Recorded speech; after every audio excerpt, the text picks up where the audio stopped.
BRS ప్రభుత్వ ఘనకార్యాలు ఒక్కొక్కటిగా బయటపడుతున్నాయి. మొత్తం అన్ని ప్రభుత్వ శాఖలు కలిపి విద్యుత్ శాఖకు ఏకంగా 28,861 కోట్ల పాటు బకాయిలు ఉన్నట్లు తేల్చారు అధికారులు. ఇందులో కాళేశ్వరం సహా ఇతర ప్రాజెక్టులకు ఉపయోగించిన విద్యుత్ బకాయిలే ఏకంగా 14,172 కోట్లు ఉంది.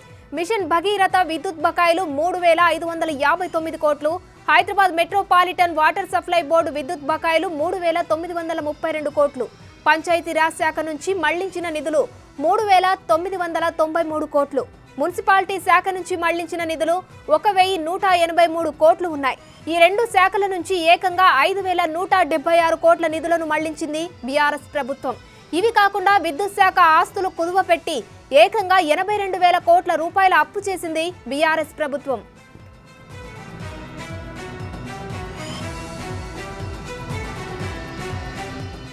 బీఆర్ఎస్ ప్రభుత్వం చేసిన ఘనకార్యాలను ఒక్కొక్కటిగా బయట పెడతామని ఇప్పటికే సీఎం రేవంత్ రెడ్డి ప్రకటించారు.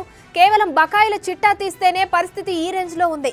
మిగిలిన డిపార్ట్మెంట్ల పరిస్థితి ఎలా ఉంటుందన్నది ఇప్పుడు సస్పెన్స్ గా మారింది.